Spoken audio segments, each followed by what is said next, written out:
Welcome everybody, and I'm going to get this started right now. Okay, 26 years later, I think we're at that point, 26 years. Did you expect any of this, and what is it like to be part of such a phenomenon? Yeah, we didn't expect to be on this stage, absolutely.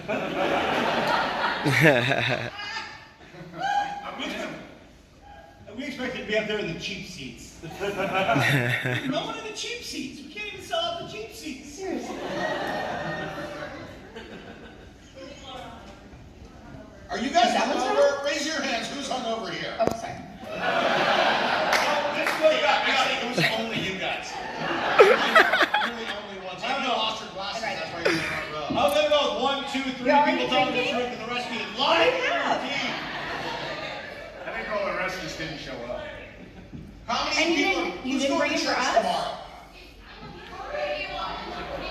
Yeah. Okay, so now we have 1, 2, 3, 4, 5, 6 people who are lying through their teeth to make their mother happy.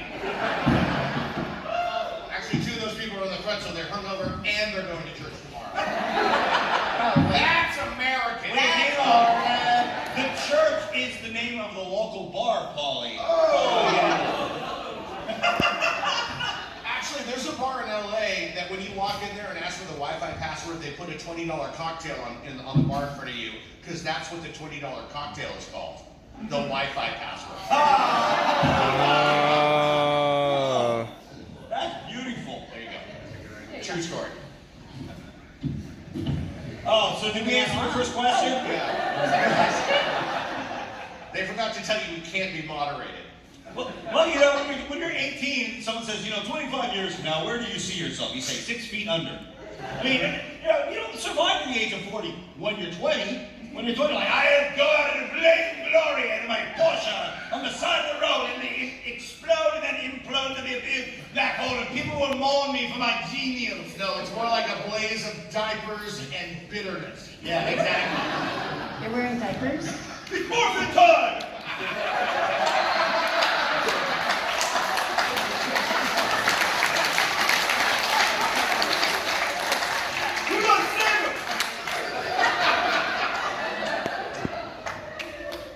That's about right, eh?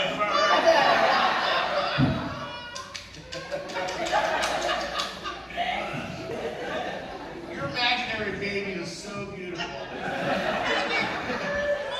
Not just like me. That was supposed to sound like a baby. I became a duck instead. Labor was terrible for my wife. We got a breach! They said her eggs weren't good. They were perfect. Baby. Look, it's Daffy Duck. All right, we'll answer your question. No, we did No. we did not realize or consider that we would be here 20-something years later. That was the longest one-word answer we've ever given. Right? All that for... No. How did you get involved in this in the first place? Was there like, was agent, cattle calls, anything like that? How did you land these roles? I didn't look like a cow, that's true. It's cow. No. It was chemical. It was like a lot. There was more than 2, and that was a lot. I think everybody else, we went through 10,000 people. I was told for each role. I've been told for 1 role. I've been told for all the roles. I don't know. Multiple cities, right, Austin? Multiple cities. It was, they advertised it in the LA paper. I mean, so picture LA at the time, everybody says 500,000 starving actors. I bet there's probably 3 times that now. But, you advertise to a bunch of people, everybody wants a job. There were a lot of people. And it was insane. 5 auditions. They had a tall group, a medium group, and a short group. I was clearly a super tall group. And, why are you laughing? What the hell is that about? Can I get a little RSPECT up here? Or did you guys take it off already? No, they don't have any. No, okay, all right. I think it's BYOR. Yeah. Bring your own respect. Tattoo that on my head. Ooh. Maybe a neck tattoo. Oh, Not a face tattoo. I can make it like Mexican mafia, just do it down my face. Because I'd be crying every time he doesn't show up. You live in Dallas. Be careful, homie. So anyway, yes, it was a wild cattle call, a huge process, 5 auditions, extremely talented people, and then untalented people like myself. And it was awesome. I didn't know anything about acting. I showed up and training began immediately because Walter who helped me with the first audition, he looked at me and he gave me helpful clues like, hey dipshit, you should probably be somewhere where the camera could see your face when you deliver a line. That's good, wait. I got it. I'll make sure I do that next time. That was my process. Well, somewhere there is actually video of Austin's callback with Walt. Yeah. Actually, you've seen that, I'm sure, and it's great. Actually, they're great to when you see, because that was the last phase of your auditions, right? They were pairing you guys up. They did the cattle call to see who could do the karate and who had the look. Then they brought you back to see who could say words, and then they brought you back to pair you up with all the Rangers. Yeah, I forgot about that. That's Yeah. out there somewhere. I wish I knew who had it. Probably Tony. Right on YouTube. Probably, yeah. Probably Tony. And you guys were great. Seriously, like, you guys had chemistry. You know, I don't want to say instantly, but at least on that callback, you guys seemed to have very easy chemistry between each We other. started hanging out, I guess, after the second or third audition. And we used to go across the street from the building to Bob's Big Boy. Oh yeah. And we'd sit and read scripts, and they would spend a lot of time coaching this guy. And so we kind of, I guess that was our effort to build up chemistry together for the OG cast. And we met Alfie here, Romy, Moses. And we used to stick this girl in boxes, tape her into positions that were not human. And it was no wonder she was always going, ay, ay, ay. I was in pain. Yeah, it wasn't good. But my audition process was a little bit different. It wasn't the cattle call. I just got a phone call out of the blue. I don't even know how they got my name, number, whatever, to just come and audition for this kids show. I'm like, all right, I'm supposed to be at work in like 20 minutes, but sure. So I just called into work, and they understood because everybody that worked there was an actor anyway. So I went to Culver City, auditioned for the executive producer. He's like, oh, we really like you, and we have a few other people to see, but we like you. I'm like, okay, all right, cool. I got a phone call the next day. I got it, sorry. Cool. I thought, well, I have an acting job for a little while.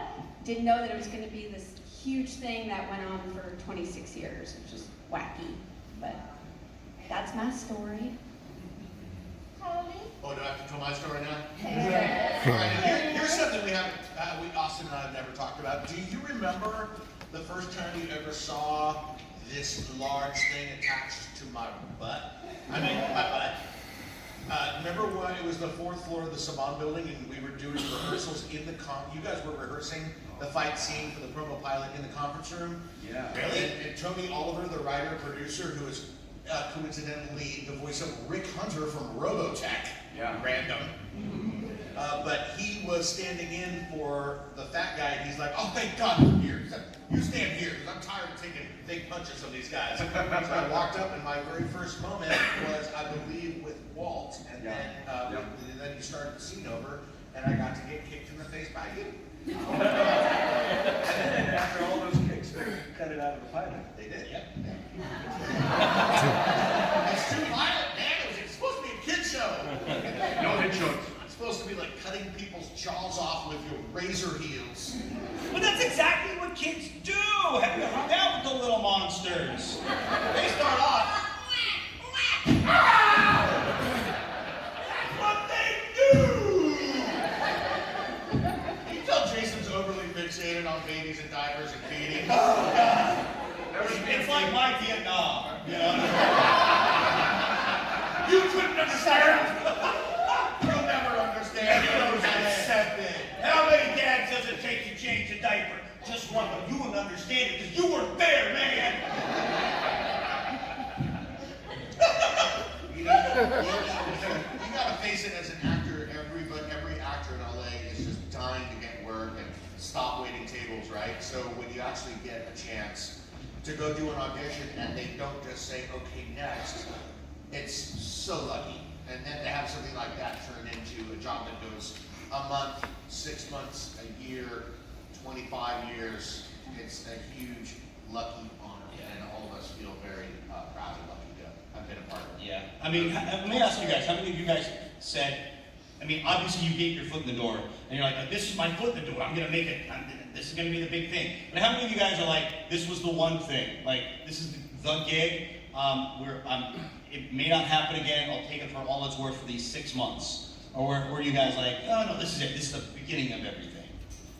You know, I think I hoped it was the beginning of a nice career, but clearly I'm not Harrison freaking Ford. But, I mean, in case you didn't know, anybody not know that? Yeah, but No you've reason. never crashed a plane, let alone 3 times. Look, Mom's going. You still have time to crash a plane Yes. that you built with your own hands.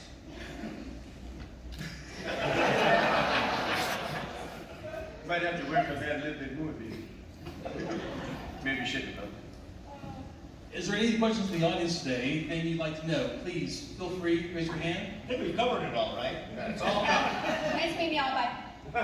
Yeah, when you're changing diapers on a boy, put a cup over his nose. If you don't want to drink it from a fountain. I went through 2 of those. So. Is that what I woke up with this morning? That's weird. That's probably warm and salty. Oh, God. All right, I saw hands up. Questions? What is your favorite episode of Ryan Morphin? Mine is Alpha's Christmas. Yeah. That's not why, actually. No, that was my favorite episode. It was because we actually brought kids into the command center. And it just gave it more life. It was so fun. And they'd walk in, and I'd take my helmet off, and I'd, oh, Alpha's a girl?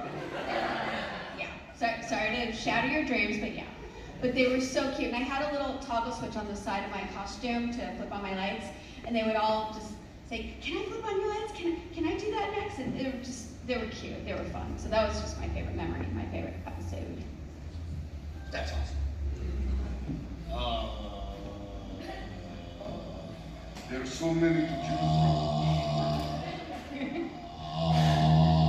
That is Wahili for episode 32. You said that's Wahili? Wahili for episode. Nothing ever gets done in Wahili land. The words are too long. To say I need you to put that away takes 6.5 years.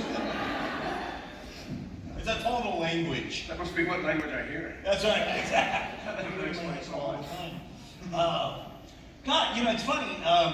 We have so many, fun episodes. Vulcan's going to do wacky stuff all the time. So at first, I mean, the answer to that question changes. Sometimes I'm like, I love the Wild West ones. It was fun. We had, horses and guns. Okay, they gave us mules. Plastic guns. Guns and mules. We wanted guns and horses. They gave plastic guns and mules.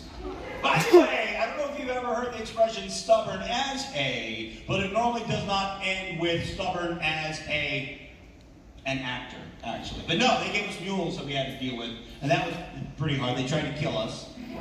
The mules did. I know horses are smart. I thought mules were like a little less intelligent, but I still got so much shade from that animal when he realized I was going to climb on his back. He was just like this.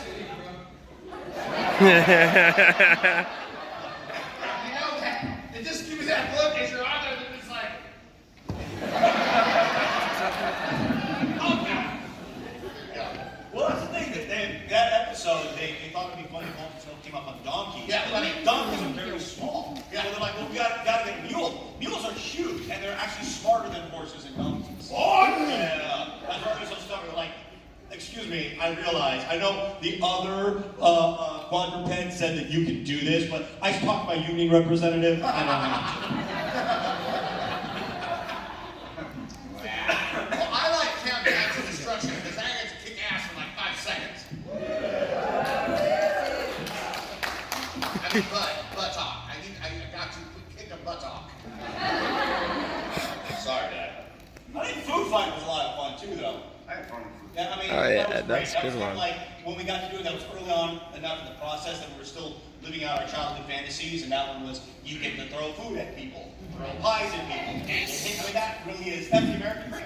You guys ever heard of that comedian Gallagher who has that famous routine where he smashes watermelons with giant hammers and stuff, and then everybody gets like visqueen plastic sheeting that they put over themselves in the front row so they don't get like on.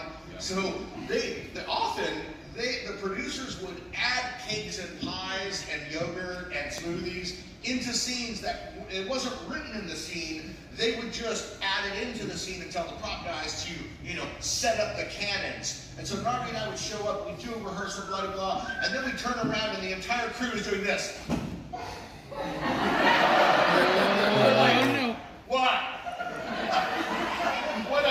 Oh, really? So my friends, I have a little bulk advice for you. If you need it, you can cake in the face, pie in the face, smoothie in the face, yogurt in the face, chili in the face, pizza in the face. Keep your eyes shut and mouth open. Delicious. Keep that mouth open, because I want some. And you always get that perfect food spit take after the head. There you go. The Secrets of Being a Moron by Paul Schrier. Excellent. And don't tell Kango that I embroidered my name on this cap.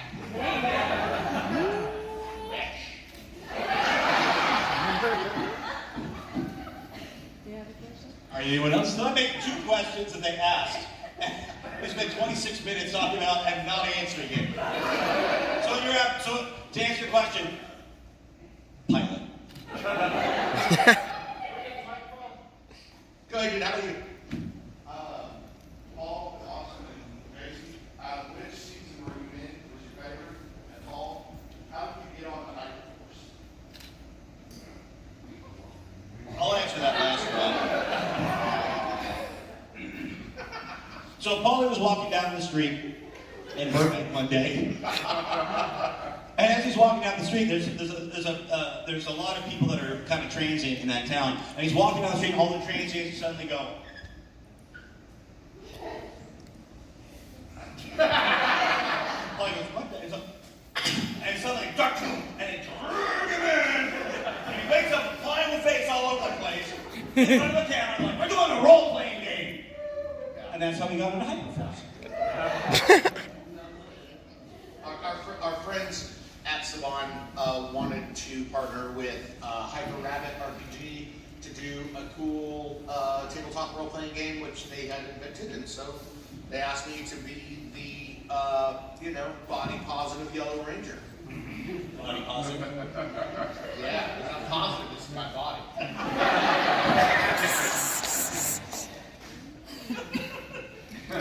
And my favorite season was MMPR because we got to be, kind of punkish but kind of stupid instead of just stupid.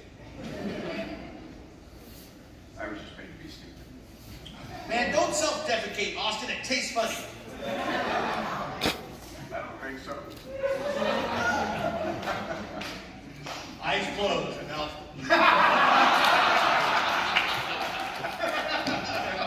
On the other hand, I'm closed. Maybe I got it backwards.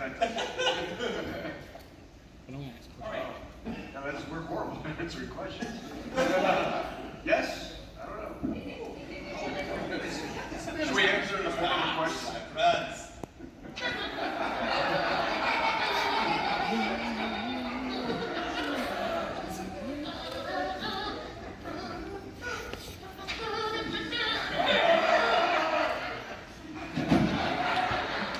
So we were just joking today. We were talking about what makes a good actor, how does an actor make good choices, and what is the thing if you're having a real tough time in a park trying to find the role, what motivates the character, what's their backstory. The best answer is, well, having difficulty with this role, have you tried a different hat? We think that's the key to all characters. What is Hamlet's existential crisis about? Is it the death of his father? Or is it he's not sure about the afterlife? How about this scene in a cowboy hat? Got it. Okay. Excellent. Got it. Makes sense. That's no BS. That was our breakfast conversation.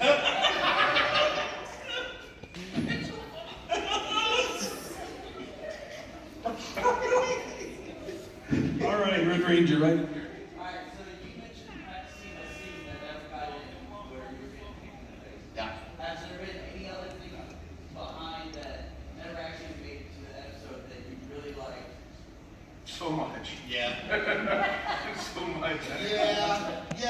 Well, I mean, I got a major for you.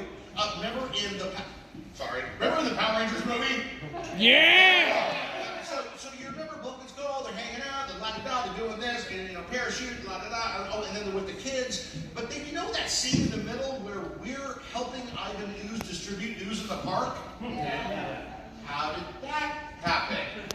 Okay, well, the answer is we were recruited and zapped by ooze just like the parents, but they didn't have time for that, and so they just alligatored us right out. Yeah, we have one or two other scenes. Wait, we've shot like one other scene, but we have two other scenes that explain how we came to work for. We straight up were working for Rita and Ivan. Like we go into that giant clockwork factory and we're recruited. And they cut it. They didn't have time. We were there while they were shooting it. We were in costume, standing very eagerly. I think actually though that was also the point where Saban decided they wanted to keep Open Skull around, but they didn't want us to be bad guys. So that's why they put a kibosh on it, and then they said, okay, fine. Or that's what they told you because they cut your scene out of the movie. Ha Exactly. I haven't seen the movie yet, but they haven't seen it. With that producer, remember the producer said we're going to do a love scene? Man, you got show business. I feel so dirty. I got the VHS right here if you want to watch it.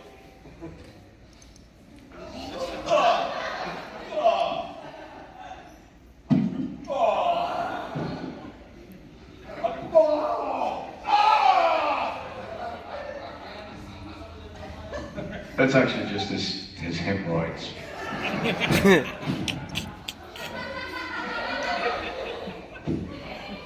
All right, Tony Stark right here. Was that a snort? How many in the back row heard that snort back? Hey, man, because the picture he's got lined up. That is beautiful.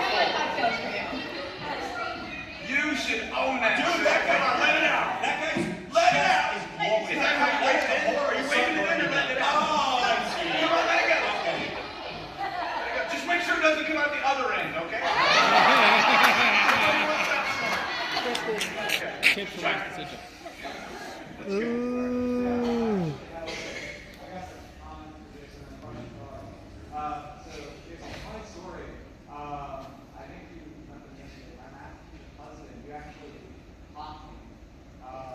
He watched him? I did what to him? No, nobody saw that. They didn't know. No.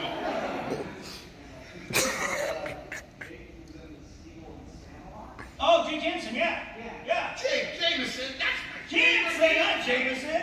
No. Jack Jameson. Jack Jameson? Oh, so drunk, that guy.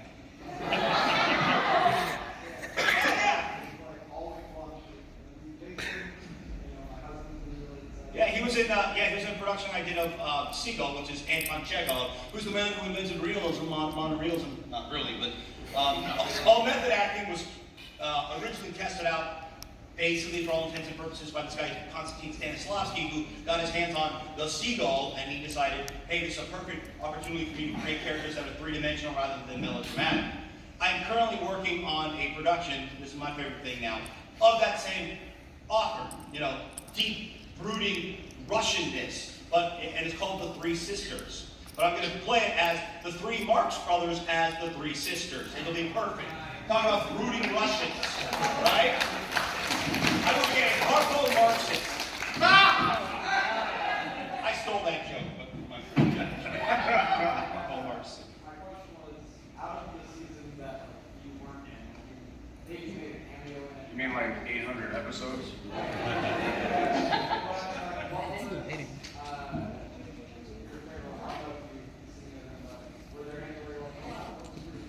Jungle Fury, dude. I was like, I want in. No? All right. I was never actually brave enough to pay attention to any of the other episodes. Yeah, that's actually true because you're kind of bitter if you're not invited. You tend to find other things to do, like have a job. Yeah, it's kind of like. Schrier.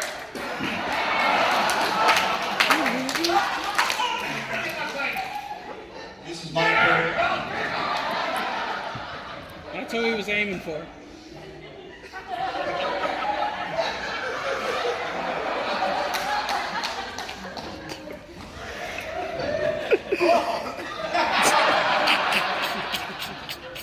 I know, really. All right, you got a question way up top? Thanks, Mom. No, I missed the read.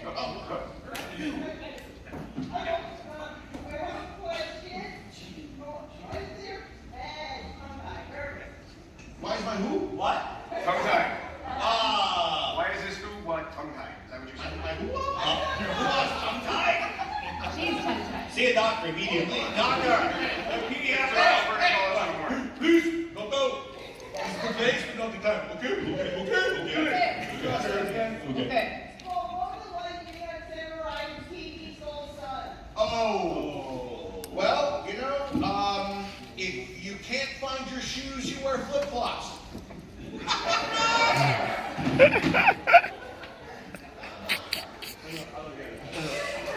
That's what I think that's all the answer we need. That's your career. Me? Yes. Well, first to start off. No, we didn't say come down. Guy three, come on down.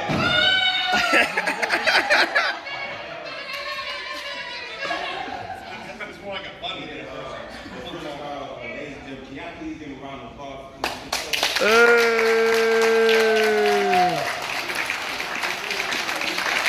You're about to be sold a timeshare. People, run for your lives.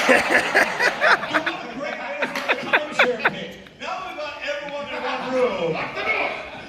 Good job. It's truly an honor, like once in a lifetime opportunity, and I really want to take the idea at once. I mean, I understand that, but shout out to Soul, you telling us, Roll has said you great. Shout out to Alpha. Your height? You already know it is such an honor to watch you start. But my question to you is, out of both the Rangers, you was the Red Ranger Power Ranger and the Gold Steel Power Ranger, which one did you like being most and why? I think the Red Ranger is kind of the genesis of all of it. It was the genesis of so much for me as a man, as a boy, mostly as a boy. And I had a lot of fun with it. It was a special thing for me. Gold Ranger, I got to walk back into the show and be the sixth Ranger, be a little bit more of a playboy and a pimp. I almost got a girlfriend. Fuck it.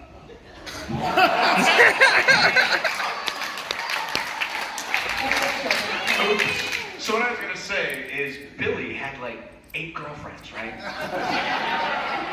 Zach had like 6 chase him and didn't win any. I didn't get one till like episode 100 when I get to walk off into the dark and maybe go talk to a girl named Emily. A little bitter. For the record, I have a baby's mom. What was that, the Mama anti-jock? What? I was the anti-jock. Didn't the jock get all the girls? I didn't get any girls. Yeah.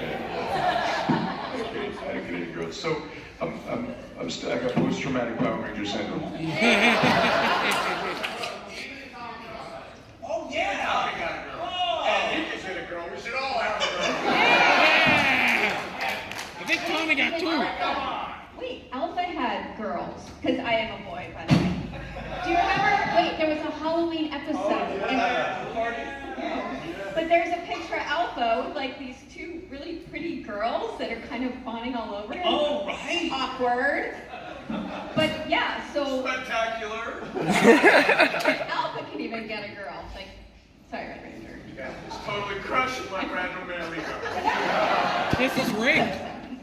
You ever wonder where the George Foreman grill came from?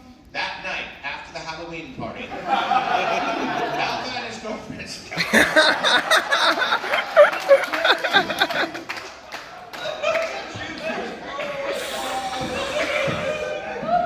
And Skull has a baby mama.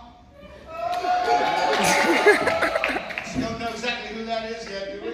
Yeah, I would like to say it's Mrs. Appleby.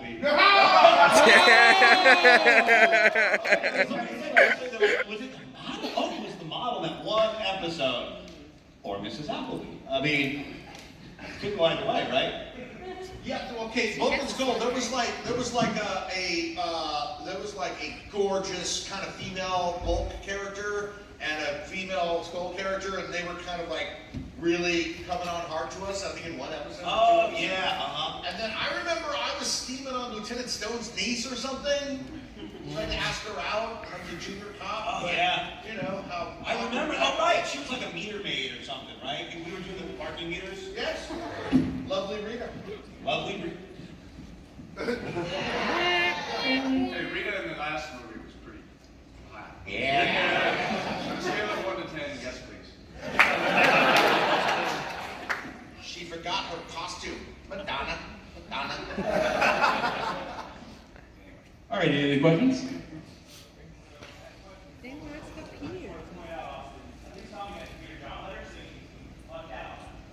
No tough breakup. Oh. Then you got cat.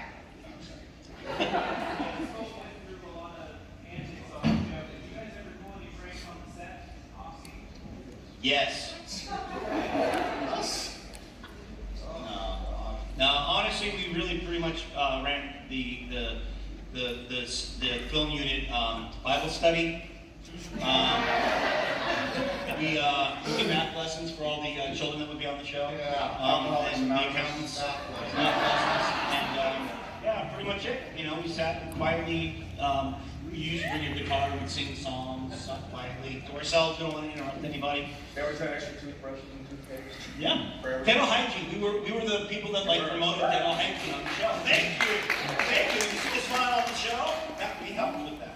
The truth is, there was a litany of uncool, very, very uncool pranks for which we were fined thousands of dollars and had to perform hard labor, and I am not kidding you. That's why we're appearing today. We still have debts to pay off. Oh my God, we got fined by Jonathan so many times. Yeah. That's what happens when we stick swords through the walls of rooms that people are in. we would write things on walls. We would like. Yeah, like, pay us more money. we light scripts on fire if we didn't like the scripts. Small fires. We put them out. We put them out. Very few people died. Come on. Just a few children. Just a few, that's it. So, you know, all the food in the juice bar is fake, right? It's all plastic food, right? Plastic sandwiches, plastic donuts. But they would often have real donuts at the craft service table, so I would sometimes do a little hot swap and put some vinyl donuts in the pile of donuts. And then the producer would be like, what is this? What is this? Shut up! Why is this plastic thing in the donuts? He's like, I don't know, ask Polly. Polly!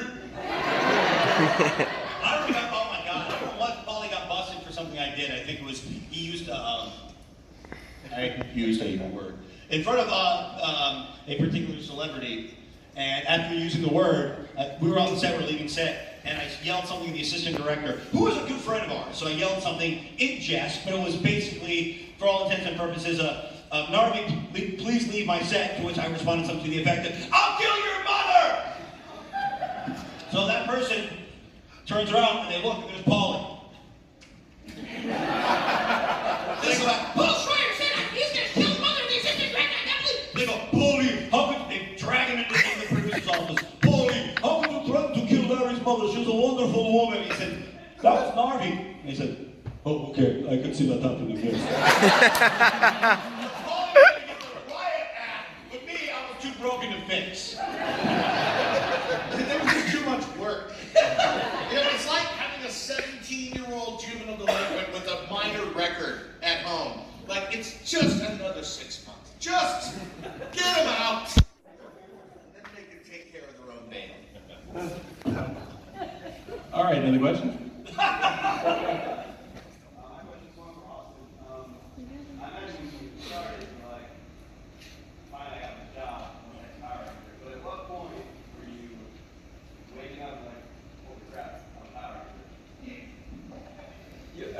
I remember reading it. So, again, I knew nothing about acting.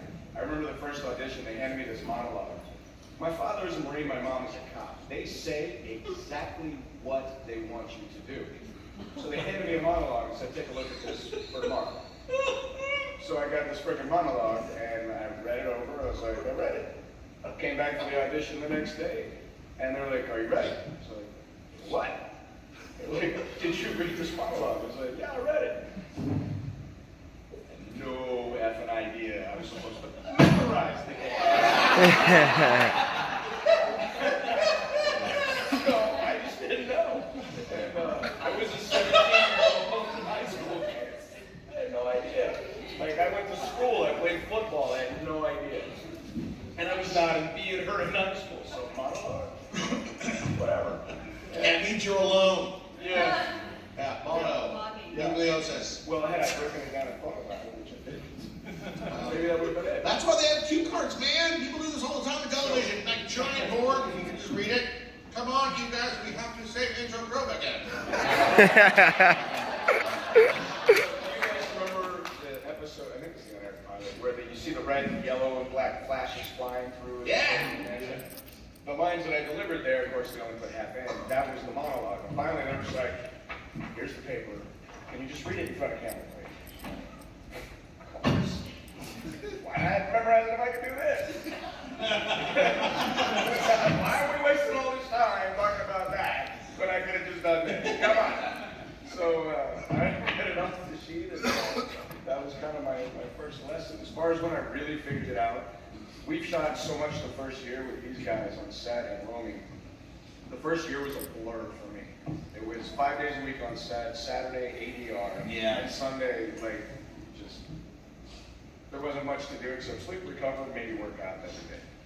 And so the first year blew by, and we heard, I remember Jonathan's like, we're always with this Israeli, and that's not very good at it. But he would come down, and I was sitting with Walter, it was late as hell, it was dark, all the other actors had been cut loose, Walter and I, in this last scene, and we're sitting there with our ranger suits tied around our waist, naked from the waist up, reading our sides, like, can we go? And Jonathan comes down, guys, I want to let you know, the show is #1 in the world. Good job. Then he turned around and walked right back out.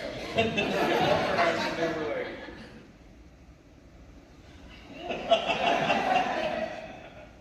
home yet?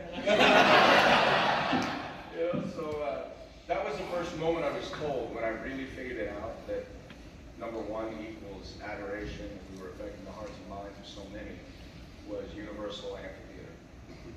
And that was supposed to be one show with 1,000 people. It turned into 5 or 6 shows. I don't remember anymore. No, it wasn't even 1,000. The first show, they put us in the Bible Hall, which is basically it's smaller than this theater, remember? The American Tail Hall. So it was about 250, 300 tops. And then they moved us to the theater like MJ and Madonna, and like all the big wigs were formed on when they hit. Well, there's like 5,000 seats.